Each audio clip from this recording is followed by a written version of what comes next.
Jornal Band Cidade. Oferecimento Hyundai Urca. Falou Hyundai, falou Urca.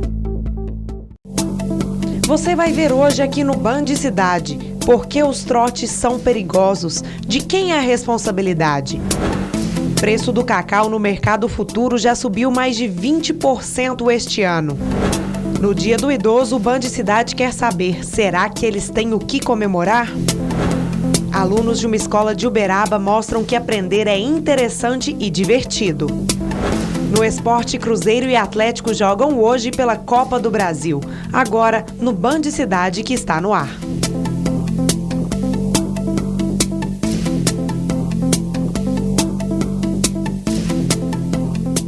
Boa noite. Um homem foi preso hoje em Uberlândia, acusado de extorsão. A vítima é da cidade de Ituiutaba. No início da tarde, o delegado responsável pelo caso falou sobre o assunto. Uma vítima da cidade de Ituiutaba procurou pela delegacia de homicídios, na medida em que nos trouxe uma informação de que teria sido vítima de um furto de um veículo na última segunda-feira, e que o autor desse furto estaria lhe extorquindo a quantia de R$4.000 para que ele procedesse à restituição desse veículo. Então, em razão dessas informações, a equipe compareceu ao local aqui em Uberlândia, onde seria feita a entrega desses valores, e efetuou a prisão em flagrante do autor no momento que ele recebia a quantia de R$4.000 da vítima para a restituição de um veículo que foi apreendido. Ele é reincidente nesse crime? Bom, o Justo é autor, tem passagens por 8 crimes de estelionato, crime de denunciação caluniosa, receptação. Nós temos a informação que ele atuava em Uberlândia se passando como um agente federal. Esse fato será apurado posteriormente com o aprofundamento das investigações e das condutas delituosas até então praticadas pelo autor Gilson. Gilson, você está sendo autuado por extorsão. Que história é essa? Bom, é o seguinte, o rapaz que está me denunciando de extorsão, ele tem passagem por tráfico e que fez um negócio comigo de um carro e não me pagou. Então, mediante ao não pagamento dele, eu fui lá e tomei o carro dele. E pensando que ele ia acertar, hoje ele me ligou falando que ia fazer o acerto, nós dois fomos encontrar para acertar, ele não acertou e chamou a polícia me denunciando. Ele alegar que o meu filho é traficante, certamente que ele que é o dono, né? Certamente que ele que produz, ele que entrega, ele que faz o meu filho vender, então. Ele pediu esse dinheiro para devolver o carro, então por quê? O carro estava na posse dele? O carro estava na posse dele, para vocês verem o tanto que ele é persuasivo. A palavra correta é essa, persuasivo. O carro estava na posse dele, que ele teve o desplante, o descaramento, entendeu? De ir na minha casa falar para o meu filho, porque meu filho queria vender o carro. Aí ele foi lá e falou que ia vender o carro. Como que o carro é Finan, sendo que os documentos estavam na posse dele também, porque os documentos ficam no carro? É comentado que você se passa por delegado da Polícia Federal? Não, isso nunca existiu. Tanto é que agora não teve nada disso. As aulas na Universidade Federal de Uberlândia já começaram. Neste caso, algumas perguntas são inevitáveis. Quais os perigos que um trote pode trazer? Quem faz a fiscalização? Esta semana foram registrados 2 casos de trotes, que terminaram em um atropelamento e um coma alcoólico. Este bancário ficou chocado com a imagem. Ele viu de perto o trote que acabou em atropelamento. Eu vinha descendo a Rondon Pacheco e quando chegou no semáforo da Avenida Vitalino, Resende do Carmo, eu vi aquele movimento de calouros fazendo coleta de dinheiro, acredito que é pedido dos veteranos, né? Então, logo o sinal abriu, eu estava na 3ª faixa. Tem a do canteiro, tem a 2ª, eu estava na 3ª faixa. O sinal abriu, eu saí normalmente. Devagar, eu não corro. Escutei aquele barulho de freada. E em seguida a pancada. Quando eu olhei para o lado procurando, olhei pelo retrovisor, eu vi o rapaz caindo no chão e acabando de virar de bruços. E ainda deu para mim ver o para-brisa do carro, se me parece um Gol preto, o para-brisa todo amassado, o capô amassado. Me deu aquele pânico e logo em seguida eu vi os outros calouros pegando o rapaz no chão do asfalto. Nós temos tido aí nos últimos dias, não só esse evento, que normalmente nesse período que as pessoas acabam passando no vestibular, eles acabam exagerando um pouco no uso de bebida alcoólica e tudo mais, e acabam às vezes tendo que ser socorrido pelo Corpo de Bombeiros. Isso aconteceu não só em função disso, mas na Copa do Mundo isso era comum acontecer. O trote universitário é uma espécie de ritual de passagem do calouro, ou bicho, como é chamado, da vida estudantil para a universitária.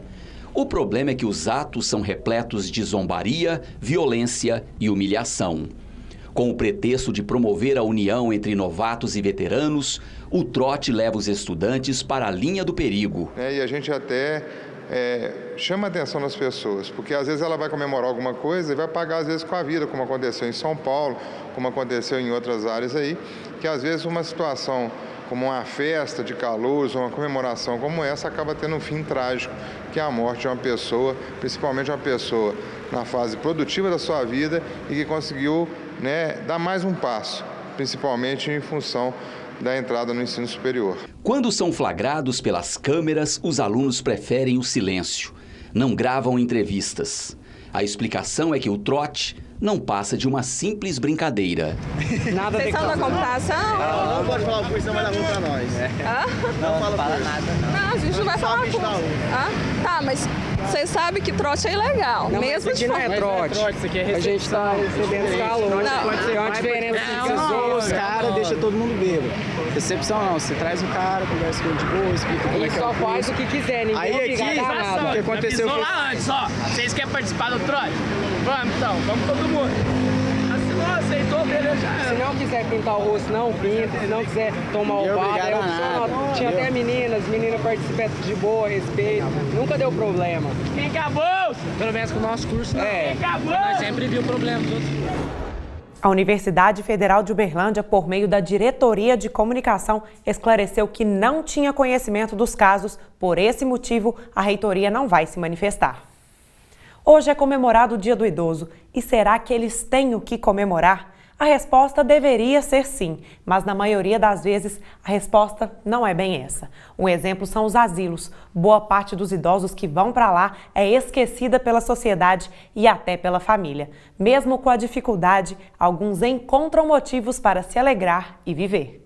O envelhecimento é um fato universal, mas nem todos aceitam que um dia irão passar por isso.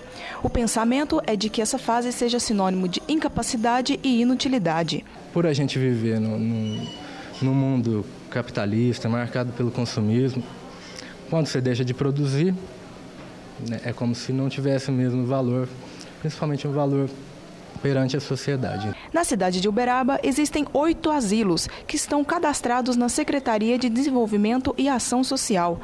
Nesses locais, vivem aproximadamente 360 idosos. No momento que eles entram aqui, a cada dia eles envelhecem um pouco. A falta da família faz muita falta e para eles não é fácil. Mas nem todos acham ruim de fazer parte dessas instituições, como, por exemplo, o senhor José Martins. Ele é o morador mais antigo do Asilo Santo Antônio. Dos seus 73 anos, 18 foram passados no local. Eu adoro aqui.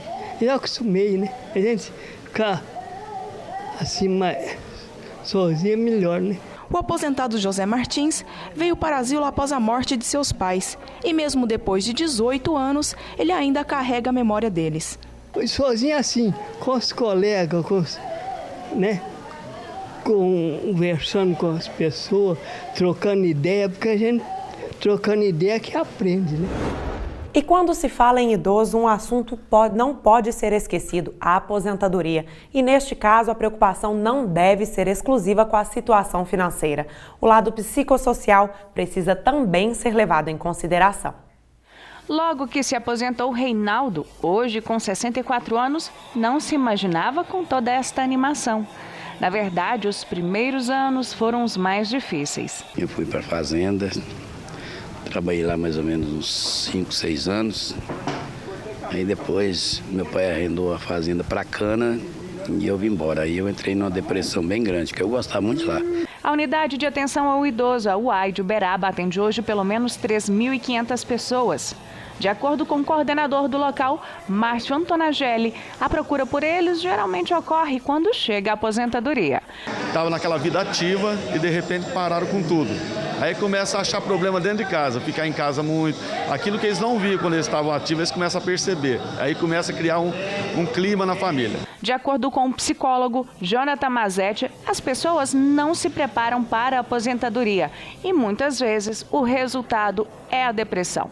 Ao chegar à aposentadoria, chegar à terceira idade, né, se coincide essas duas coisas, ela deixa de produzir conforme o mundo quer que ela produza. Por isso, deve haver um planejamento para enfrentar esta nova fase da vida. Cabelo branco é sinônimo de experiência e ela deve ser aproveitada, como faz a Maria do Carmo, de 74 anos. Ela se aposentou há apenas 3 e, neste período, não ficou nem um dia em casa. Pra quê? Eu falo, não, de jeito nenhum. E eu gosto de andar a pé. Esse negócio de pegar ônibus, carona, não é comigo. Gosto de andar a pé.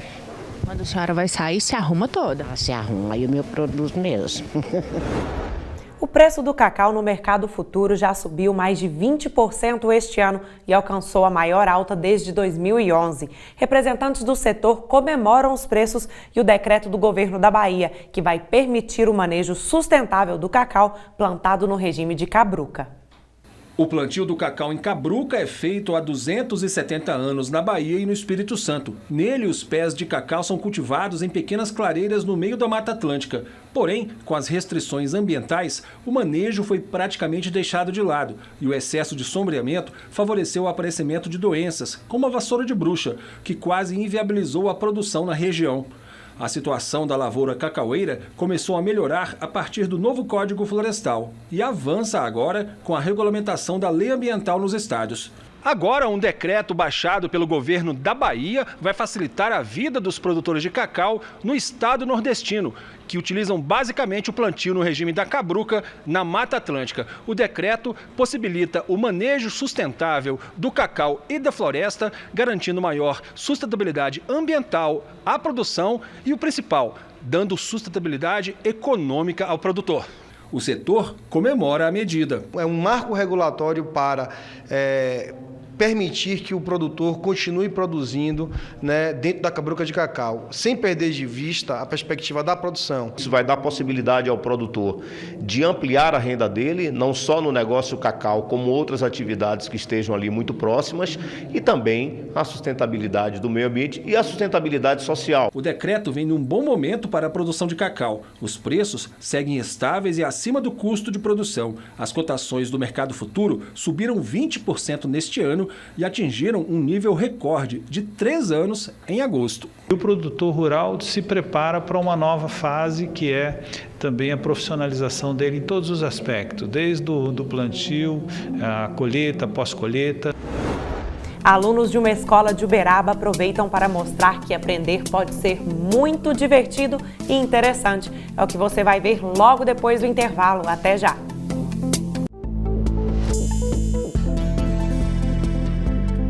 Alunos de uma escola de Uberaba aproveitaram para mostrar que aprender pode ser muito interessante. Gabriela Almeida, qual foi o tema escolhido? Boa noite. Boa noite, Natália. Os temas escolhidos foram os mais variados. Os alunos da Escola Estadual Professora Corina de Oliveira utilizaram a instituição para fazer vários experimentos e mostrar algumas apresentações. E eu acompanhei mais uma edição da Mostra de Saberes. Os conhecimentos de matemática, física, mecânica, hidráulica e até elétrica foram todos aplicados neste protótipo.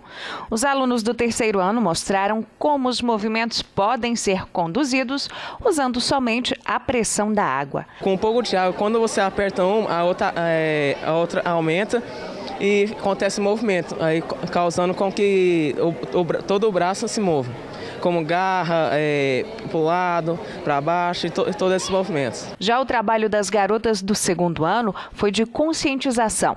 Durante a conversa com os visitantes, elas explicam como detectar o câncer de mama. É um câncer que afeta 40% das mulheres no Brasil hoje. O relato do nosso trabalho é mostrar isso, esse combate, essa prevenção de um câncer que se descoberto muito tarde, pode vir acarretar a morte. Os temas escolhidos pelos alunos do ensino médio foram os mais variados. Nesta sala escura, por exemplo, os estudantes reproduziram cenas de ficção científica. E com a pesquisa que embasou o trabalho, descobriram que nem tudo é apenas história de filme. A gente está explicando um pouco sobre tudo da ficção científica. Viagem no tempo, teletransporte, vida em outros planetas e essas coisas que a gente geralmente vê em filme. A mostra foi aberta à comunidade. Familiares e amigos dos alunos puderam acompanhar tudo o que foi produzido.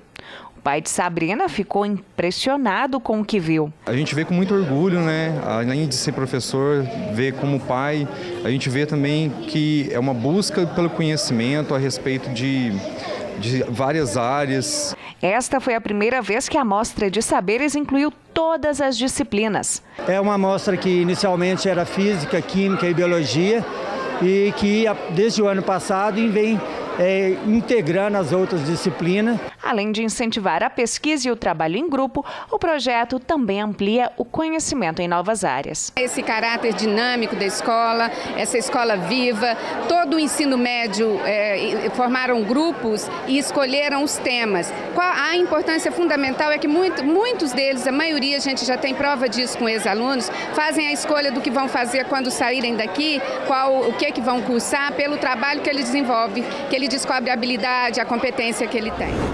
Domingo é dia de ir às urnas para escolher os candidatos a presidente, senador, governador e os deputados estadual e federal. E quem quer trabalhar nessas eleições? Será que ainda dá tempo? Vamos conferir.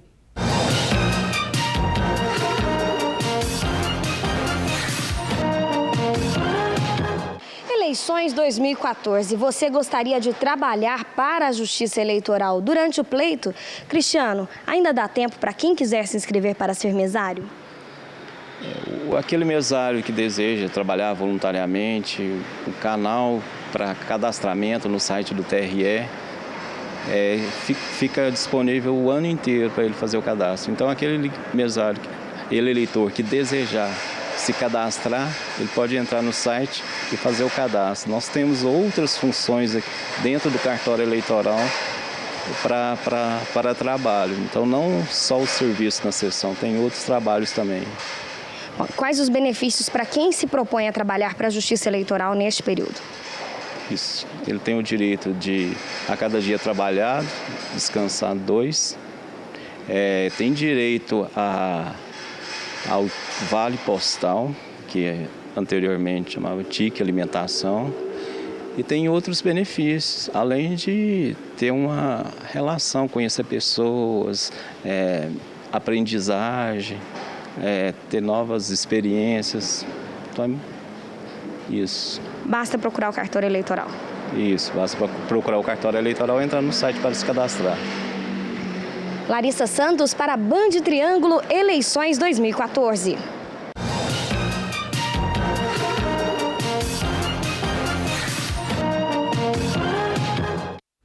E para garantir a tranquilidade nas eleições, o Gabinete de Segurança Institucional vai se reunir novamente amanhã no Tribunal Regional Eleitoral com o objetivo de acertar os últimos detalhes para a atuação no primeiro turno das eleições. O gabinete é integrado pelo Tribunal Regional Eleitoral, pelo Ministério Público, pela Secretaria Estadual de Desenvolvimento Social e pelas Polícias Federal, Militar e Civil. No domingo, toda e qualquer ocorrência de crime eleitoral será encaminhada à delegacia local da Polícia Federal com o devido registro da ocorrência e condução dos envolvidos para as providências judiciárias. A boca de urna é um exemplo de crime eleitoral, sendo punida com detenção de 6 meses a 1 ano e multa de R$ 5.000 a R$ 15.000. Daqui a pouco no Band Cidade, Cruzeiro e Atlético jogam hoje pela Copa do Brasil. Os detalhes em instantes, eu volto já.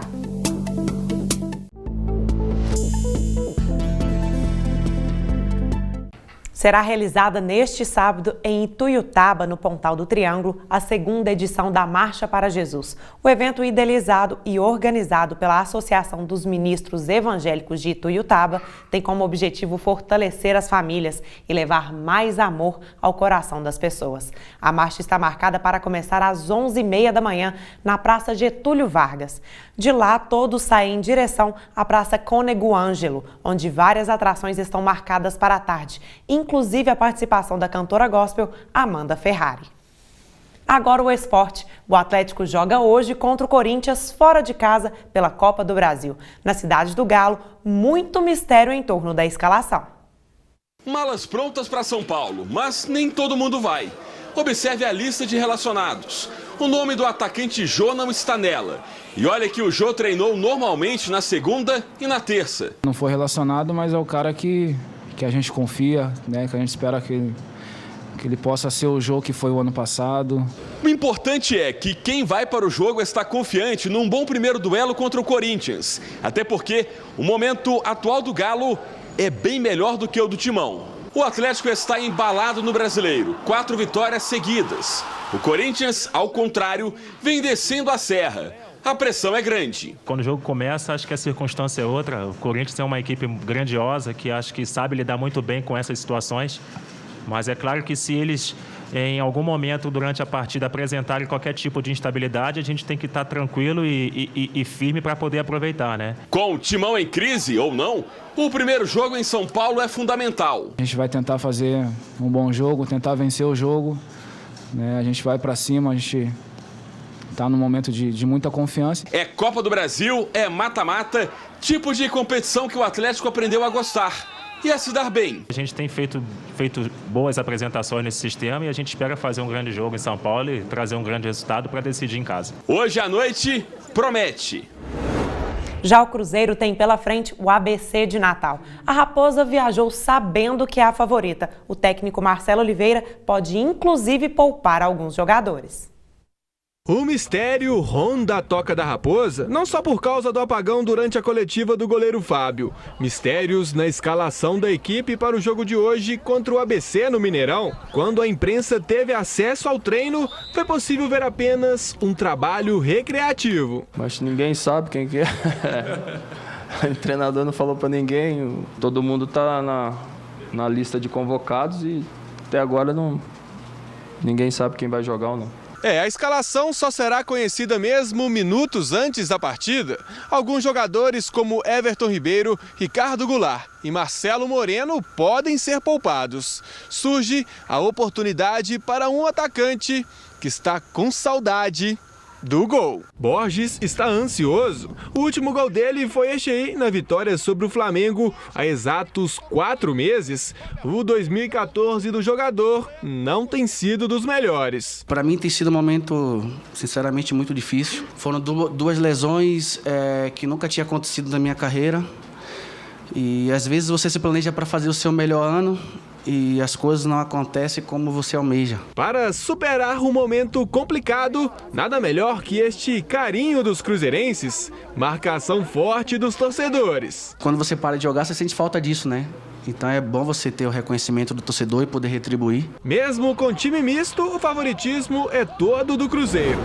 Do futebol para o basquete, o armador da equipe Sub-15 de basquete do Praia Clube, Thiago Mana Gianvecchio Duarte, de 15 anos, foi convocado pelo técnico Cristiano Grama para defender pela primeira vez a seleção brasileira da categoria, que disputará o Campeonato Sul-Americano Masculino. A competição internacional será disputada na cidade venezuelana de Barquisimeto, de 28 de outubro a 3 de novembro. Os 4 primeiros colocados estarão classificados para a Copa América Sub-16 em 2015. E 2 corredores do Praia Clube se destacaram na meia maratona de Iguaçu. Ariadne de Souza ficou em 2º lugar na classificação geral feminina. Já na categoria geral masculina, o 1º lugar ficou para o atleta praiano Flávio Soares. O Band Cidade de hoje termina aqui. Uma ótima noite para você e até amanhã.